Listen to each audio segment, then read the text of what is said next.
Hi friends, the GS academy channel पर आपका हार्दिक अभिनंदन है। मैं अभिषेक राज। आज की क्लास में मैं आपको भारत की संवैधानिक तंत्र के विकास की पहलुओं पर चर्चा कर रहे थे, जिनमें हम पूर्व क्लास में 1773 की रेगुलेटिंग एक्ट पर चर्चा कर लिए थे। जो भी हमारे चैनल पर नए हैं, कृपया चैनल को सब्सक्राइब करें, शेयर करें और लाइक करें।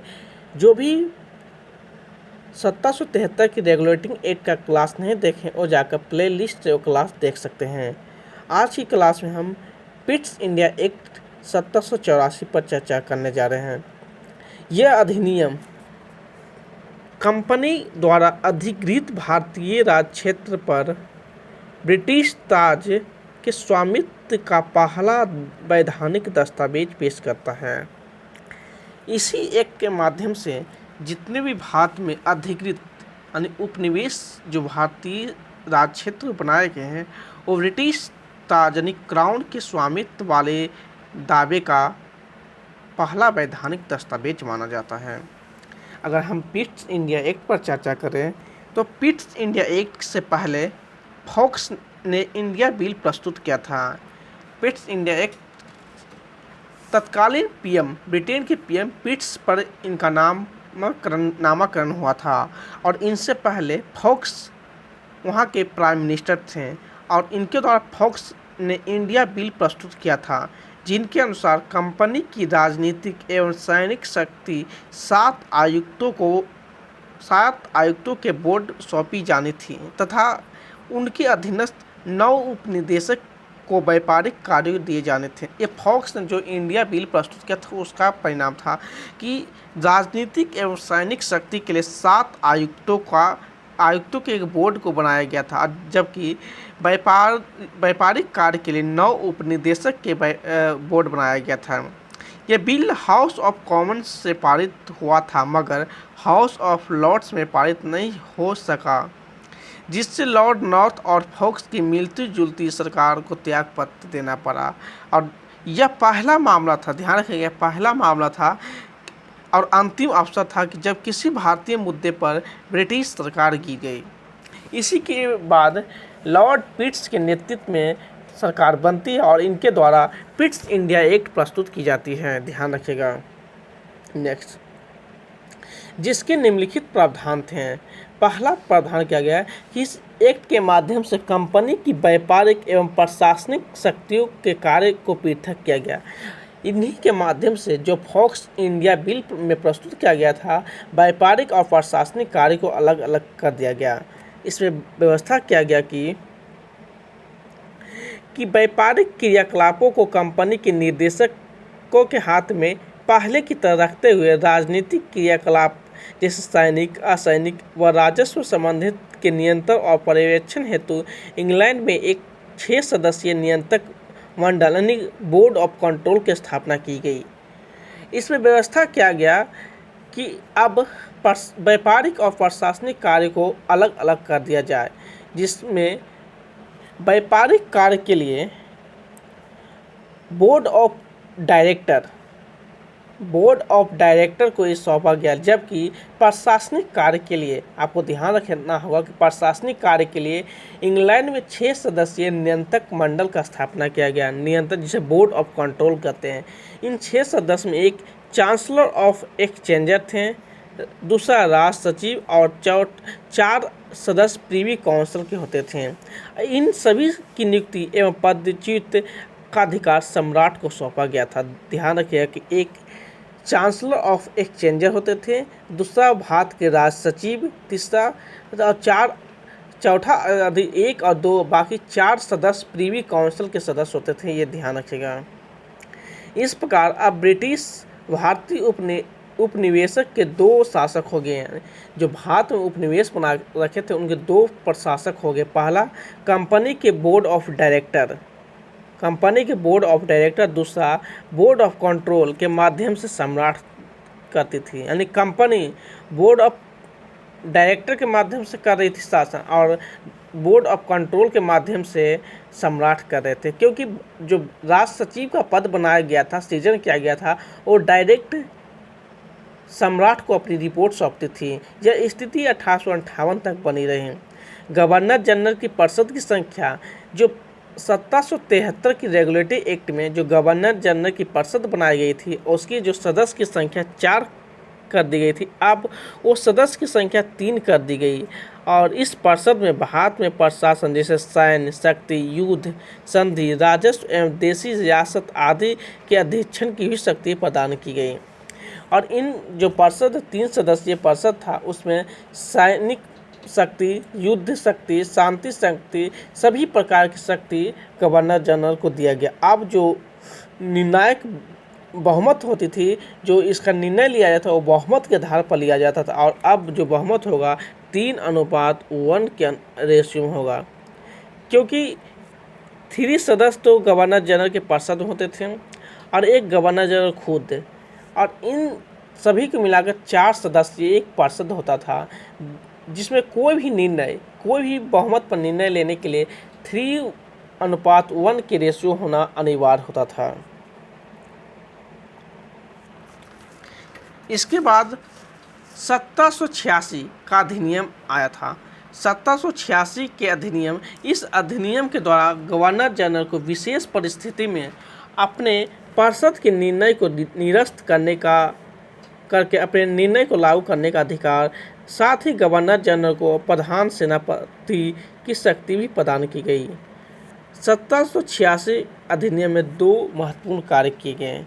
पहला, पूर्व से चली आ रही विवादों में जैसे गवर्नर जनरल और परिषद में विशेष टकराव की स्थिति में गवर्नर जनरल को एक शक्ति प्रदान की गई कि अगर आप अपने परिषद के निर्णय से संतुष्ट नहीं हैं तो आप अपने परिषद के निर्णय को रद्द कर सकते हैं और अपने निर्णय को लागू करने का अधिकार प्रदान किया गया। ये काम किया गया। दूसरी शक्ति दिया गया कि अब गवर्नर जनरल ही सर्वोच्च सेना के सेनापति कहलाएंगे, और ये दोनों अधिकार सर्वप्रथम लॉर्ड कॉर्नवालिस को प्राप्त हुआ। ये ध्यान रखिएगा कि ये दोनों शक्ति सर्वप्रथम लॉर्ड कॉर्नवालिस को प्राप्त हुआ। Next, charter act 1793।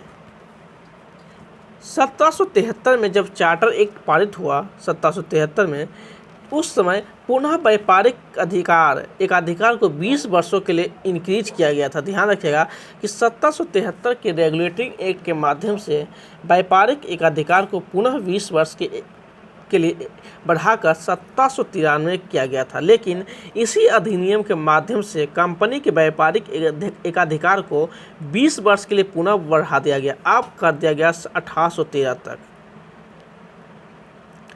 व्यापारिक एकाधिकार यानी अब पूर्वी देशों के साथ ईस्ट इंडिया कंपनी 1813 तक व्यापार कर सकता है तथा नियंत्रक मंडल के सदस्यों को भारतीय राजस्व से वेतन देने की व्यवस्था किया गया।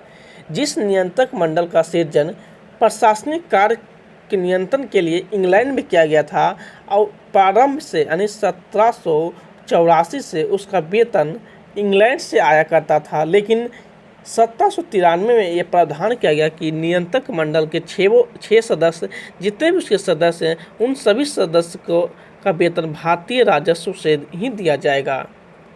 अगला, ब्रिटिश भारतीय क्षेत्र में लिखित विधियों द्वारा प्रशासन की नींव रखी गई। सभी कानूनों व विनियमों की व्याख्या का अधिकार न्यायालय को प्रदान किया गया। इसी अधिनियम में यह प्रावधान किया गया कि भारतीय क्षेत्र में जितनी भी विधि को लागू किया जाएगा यानी प्रशासन के लिए जो विधि अपनाई जाएगी उस विधि को लिखिबद्ध यानी लिपिबद्ध किया जाएगा, ताकि भविष्य में उस विधि पर वो विधि ध्यान में रखा जा सकता है। और सभी कानून व विनियमों की व्याख्या का अधिकार न्यायालय को प्रदान किया गया। यानी जितने भी विधि यानी कानून बनाए जाएंगे उनकी व्याख्या सर्वोच्च न्यायालय उच्च न्यायालय द्वारा किया जाएगा। नेक्स्ट, अब है चार्टर एक्ट 1813। चार्टर एक्ट 1813,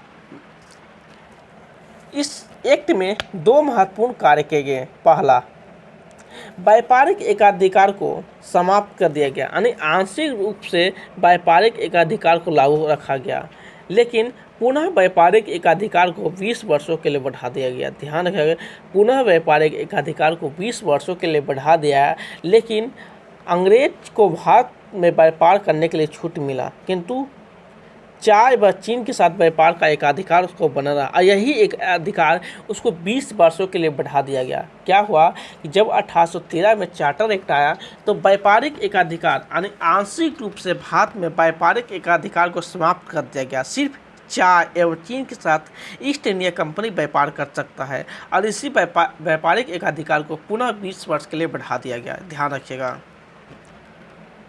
यहाँ 1813 में सिर्फ आंशिक रूप से व्यापारिक एकाधिकार को समाप्त किया गया।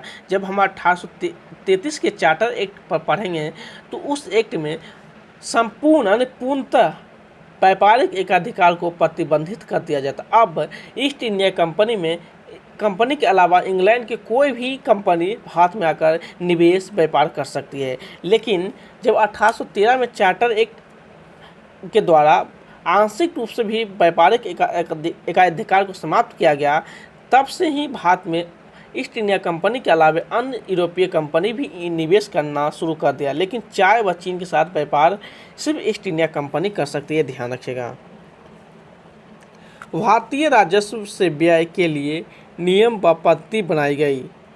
इस चार्टर ने कलकत्ता, बम्बई और मद्रास की सरकार द्वारा बनाई गई विधियों का ब्रिटिश संसद द्वारा अनुमोदन किया जाना अनिवार्य बना दिया। ब्रिटिश संसद की अनुमति के बिना ये विधियाँ लागू नहीं की जा सकती है। ध्यान रखें, क्या कह रहा कि भारतीय राजस्व से व्यय करने के लिए नियम व पद्धति बनाई जाएगी। यानी भारतीय राजस्व से जितने भी खर्च होंगे उसके लिए कुछ नियम, कुछ कानून, कुछ पद्धतियाँ बनाई गई थी और जो 1813 के एक्ट में प्रावधान किया गया था। और साथ में बताया गया कि कलकत्ता, बम्बई, मद्रास की सरकार द्वारा जितने भी कानून, कोई भी कानून अगर बनाई जाती है तो उस कानून को ब्रिटिश संसद द्वारा अनुमोदन कराना आवश्यक अनिवार्य होगा। अगर अनुमोदन ब्रिटिश सरकार द्वारा नहीं दिया जाता तो कानून लागू नहीं होगा। ब्रिटिश संसद की अनुमति के बिना विधि लागू नहीं किया जा सकता। यानी जब तक ब्रिटिश संसद द्वारा किसी भी कानून पर सहमति प्रदान नहीं की जाएगी तब तक वो कानून भारतीय उपनिवेश क्षेत्र में लागू नहीं किया जाएगा। ये 1813 के एक्ट में प्रावधान किया गया था।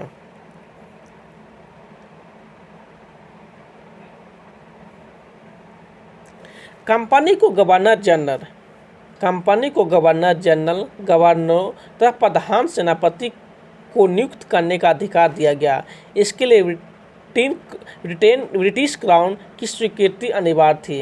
कहा गया कि कंपनी के गवर्नरों तथा प्रधान सेनापति की नियुक्ति कर सकता है, बशर्ते उसे ब्रिटिश क्राउन की स्वीकृति अनुमति आवश्यक होगी।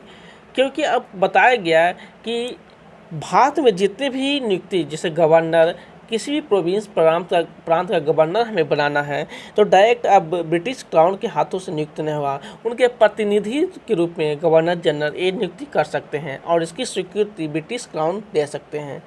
पुनः व्यापारिक एकाधिकार को हम पूर्व में ही पढ़ चुके हैं कि पुनः व्यापारिक एकाधिकार को पुनः 20 वर्षों के लिए बढ़ाने के लिए भारतीय प्रदेश एवं राजस्व पर नियंत्रण का अधिकार दे दिया, किंतु यह स्पष्ट कर दिया गया कि इससे इन प्रदेशों पर क्राउन की प्रभुत्ता पर कोई प्रभाव नहीं पड़ेगा।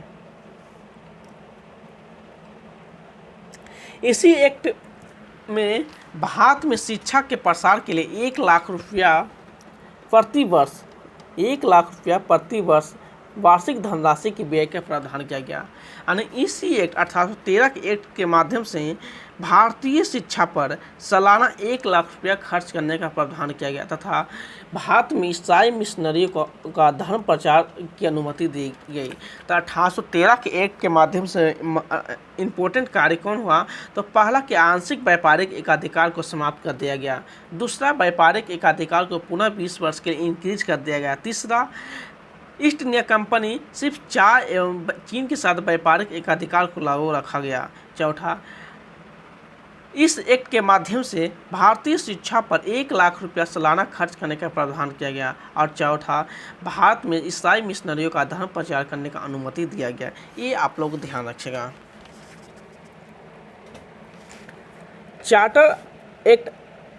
चार्टर अधिनियम 1833 पुनः 20 वर्षों के बाद आया था और आपको पता होगा कि इस समय हमारे बंगाल के governor general Lord William Bentinck थे और इन्हीं के समय एक एक्ट पास होकर आया था जिसे चार्टर एक्ट 1833 के नाम से जानते हैं। और इसी एक्ट में ये प्रावधान किया गया कि प्रशासनिक क्षेत्र में अब केंद्रीकरण की दशा अपनाई जाएगी। जो बंगाल का गवर्नर था, जो बंगाल के गवर्नर जनरल कहलाता, अब बंगाल के गवर्नर जनरल के स्थान पर वो भारत का गवर्नर जनरल कहलाएगा। यानी यहाँ प्रशासनिक केंद्रीकरण की नीति अपनाई गई। यह अधिनियम निर्णायक कदम था, इसलिए इसकी विशेषता ध्यान रखा।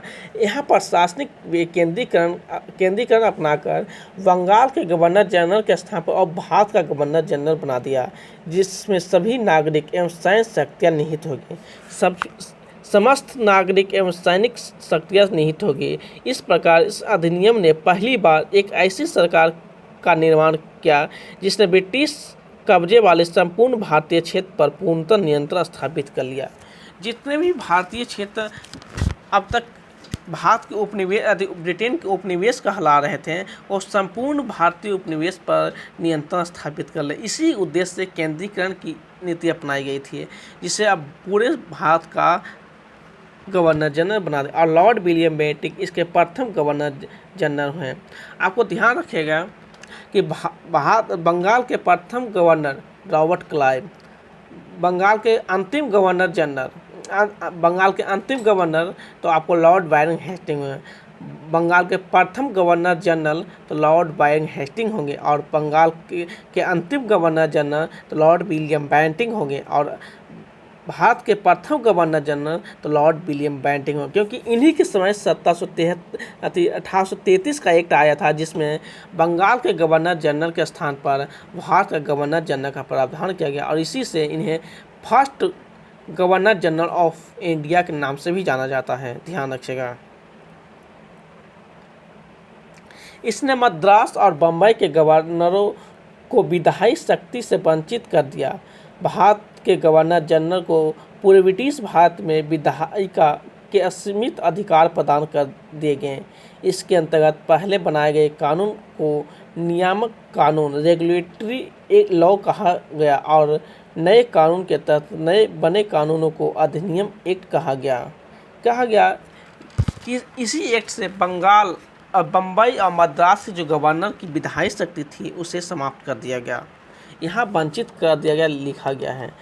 गवर्नर जनरल, भारत के जो गवर्नर जनरल थे पूरे ब्रिटिश भारत में जितने भी भारतीय क्षेत्र पर ब्रिटिश सत्ता स्थापित हो चुकी थी उसमें विधायिका की असीमित अधिकार प्रदान कर दिया गया।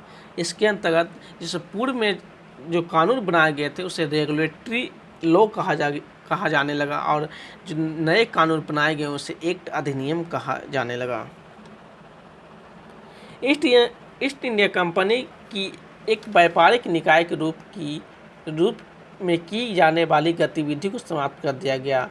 अब यह पूर्ण रूप से प्रशासनिक निकाय बन गया। इसके अंतर्गत कंपनी के अधिकार वाले क्षेत्र ब्रिटिश राजशाही और उसके उत्तराधिकार के नियंत्रण में आ गए।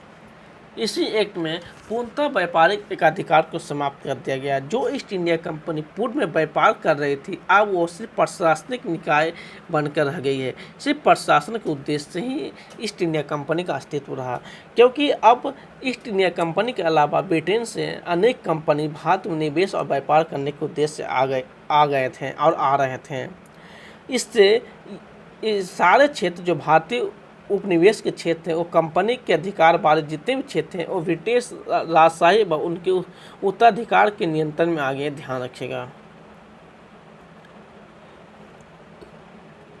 ईस्ट इंडिया कंपनी के व्यापारिक निकाय के रूप में की जाने वाली गतिविधि को समाप्त कर दिया गया। अब यह पूर्ण रूप से प्रशासनिक निकाय बन गई है। इसके अंतर्गत कंपनी के अधिकार वाले क्षेत्र ब्रिटिश राजशाही और उसके उत्तराधिकारी के नियंत्रण में आ गए। ध्यान रखिएगा। चार्टर एक्ट 1833 ने सिविल सेवकों के चयन के लिए खुली प्रतियोगिता का आयोजन शुरू करने का प्रयास किया था। अधिनियम की धारा 87 में कहा गया कि रंग, जाति तथा धर्म के आधार पर कंपनी की सेवा से भारतीयों को किसी भी पद, कार्यालय और रोजगार को हासिल करने से वंचित नहीं किया जाएगा। कालांतर में यही धारा प्रशासन भारतीयों की भागीदारी हेतु मुख्य आधार बनी। कहा गया कि सर्वप्रथम जो सिविल सेवक थे जिनका चयन खुली प्रतियोगिता से किया जाना चाहिए, ये प्रावधान 1833 के एक्ट में किया गया था। कंपनी के शासन प्रशासन के लिए सिविल सेवकों की भर्ती की जाती थी, लेकिन वह अयोग्यता के आधार पर नहीं पदच्युत यानी मनोनीत किया जाता था। लेकिन 1833 में यह प्रावधान किया गया कि जितने भी सिविल सेवक की भर्ती की जाती है उनके लिए खुली प्रतियोगिता ओपन कंपटीशन की व्यवस्था किया जाएगा। लेकिन ये सक्सेस नहीं हो पाया किसी कारणवश, क्योंकि बोर्ड ऑफ डायरेक्टर और बोर्ड ऑफ कंट्रोल एक दूसरे से सहमति नहीं बना पाए। और इसी अधिनियम में व्यवस्था किया गया कि रंग, जाति, धर्म तो रंग, जाति, धर्म के आधार पर कंपनी की सेवा से भारतीयों को किसी भी पद, कार्यालय और रोजगार हासिल करने से वंचित नहीं किया जाएगा। कालांतर में ये भारतीय प्रशासन की भागीदारी के हेतु मुख्य आधार बनी। ध्यान रखिएगा। कोर्ट ऑफ डायरेक्टर के विरोध के कारण इस प्रावधान को समाप्त कर दिया गया। हम आपको बता चुके हैं कि जो खुली प्रतियोगिता की व्यवस्था किया गया था वो कोर्ट ऑफ डायरेक्टर की असहमति से वो समाप्त हो गया। लेकिन जैसे ही कोर्ट ऑफ डायरेक्टर इस पर सहमति प्रदान करती तो 1833 से ही सिविल सेवकों की भर्ती के लिए खुली प्रतियोगिता का चयन यानी व्यवस्था किया जा सकता था। लेकिन यह व्यवस्था 1854 के वुड डिस्पैच से शुरू किया गया कि 1854 में प्रावधान किया गया कि सिविल सेवक की भर्ती खुली ओपन कंपटीशन से होगा, खुली प्रतियोगिता से होगा। ये ध्यान रखिएगा। विधिक परामर्श हेतु गवर्नर जनरल की परिषद में प्रथम विधि सदस्य के रूप में लॉर्ड मैकाले को शामिल किया गया। उसे केवल परिषद की बैठक में भाग लेने का अधिकार था, मतदान का नहीं। ध्यान देने वाला बात है कि सर्वप्रथम विधि सदस्य के रूप में एक विधि सदस्य बनाया गया।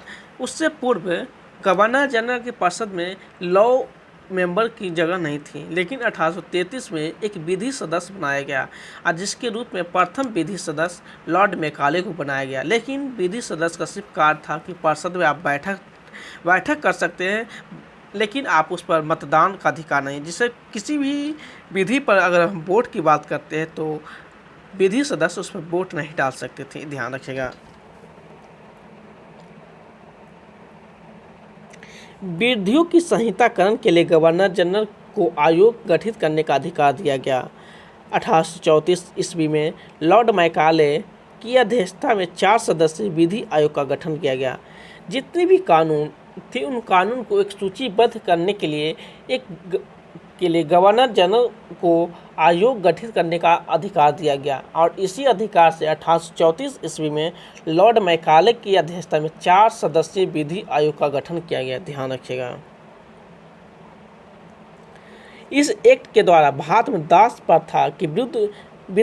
प्रथा को विधि विरुद्ध घोषित कर दिया गया और अंततः 1843 में governor general of India Ellenborough, आप ध्यान रखिएगा कि एलन बोरो के सहयोग से 1843 में दास प्रथा को समाप्त कर दिया गया। ये ध्यान रखिएगा। 1833 के चार्टर एक्ट समाप्त हुए। आज की क्लास यहीं तक। जो भी हमारे चैनल पर नए हैं कृपया चैनल को सब्सक्राइब करें, शेयर करें और लाइक करें। Thank you.